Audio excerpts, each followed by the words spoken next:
Welcome to Gitanjali kitchen and vlogs. আজি মই চুজিৰ মিঠাই ৰেচিপি এটা লৈ আহিছোঁ। ঘৰতে অতি সহজতে বনাব পাৰি। আহকচোন চাওঁ কেনেদৰে বনালোঁ। তাৰ বাবে এখন কেৰাহী গেছৰ ওপৰত পাতি দিছোঁ। তাতে এচামুচ ঘিউ দিছোঁ। ঘিউখিনি গৰম হ'লত এবাটি চুজি মই দি দিছোঁ আৰু এইখিনি ভালদৰে এতিয়া ভাজি ল'ব লাগিব। সম্পূৰ্ণ ৰঙা কৰিব নালাগে, মাত্ৰ কেঁচা গোন্ধটো যোৱালৈকে ভাজিলেই হ'ল। লাহে লাহে জুই কম কৰি ভাজি থাকিব।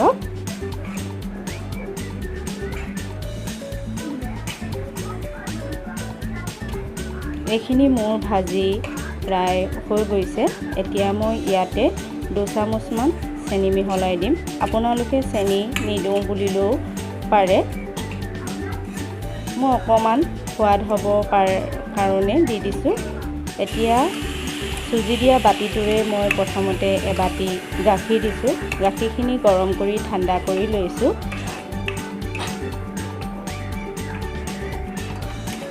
এতিয়া মই আৰু অলপ গাখীৰ ইয়াতে দি দিছোঁ। আপোনালোকে গাখীৰৰ সলনি পানীও ব্যৱহাৰ কৰিব পাৰে, একো নাই। মাত্ৰ চুজিখিনি খুব ভালদৰে কোমলকৈ সিজাই ল'ব লাগিব। এতিয়া লাহে লাহে লৰাই চুজিখিনি সিজাই থাকিব। এয়া চুজিখিনি গাখীৰখিনি শুহি লৈছে আৰু লাহে লাহে ডাঠ হ'বলৈ আৰম্ভ কৰিছে। এয়া মোৰ চুজিখিনি হৈয়ে গৈছে। বহুত বেছি শুকান কৰি পেলাব নালাগে, নহ'লে আমাৰ মিঠাইটো বনোৱাত অকণমান দিগদাৰ হ'ব। এইখিনি মোৰ চুজি কেৰাহীৰ পৰা প্লেট এখনত ঠাণ্ডা হ'বৰ বাবে এনেদৰে উলিয়াই ল'লোঁ। এতিয়া চেনি চিৰাপ বনাবৰ বাবে এটা পাত্ৰত মই একাপ চেনি দিছোঁ।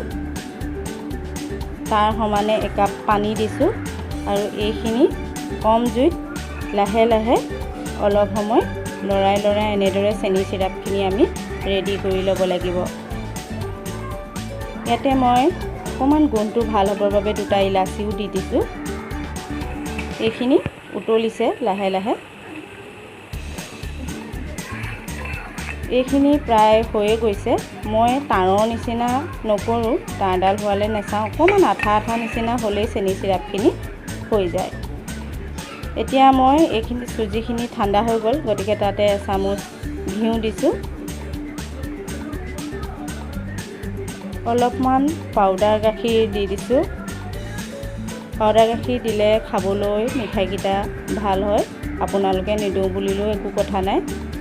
গোটেইখিনি ভালদৰে মিলাই লৈ মঠিব লাগিব। যিমান পাৰে হাতেৰে মোহাৰি এইখিনি মঠিব লাগিব আৰু এটা কোমল ডো প্ৰস্তুত কৰিব লাগিব।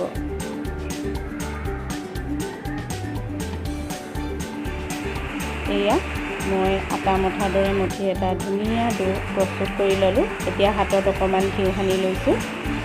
মিঠাইকেইটা আপোনালোকে নিজৰ ইচ্ছামতে চেপ দিব। মই অকণমান গোল কৰি চেপেটা কৰি দিছোঁ। এয়া এটা মোৰ বনাই হৈ গ'ল। মিঠাইখিনি বনাওঁতে খালি আপোনালোকে ফাটি যাবলৈ নিদিব।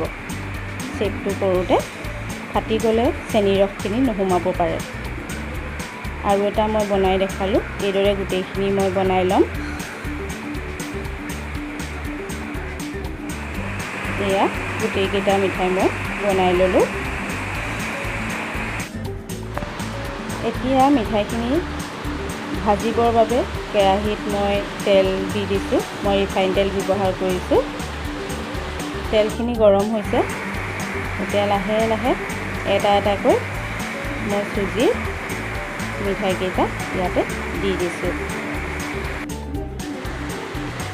তেলখিনি খুব বেছি গৰম হ'বলৈ নিদিব, অলপ গৰম হওঁতেই দিব আৰু লাহে লাহে লৰাই দিব।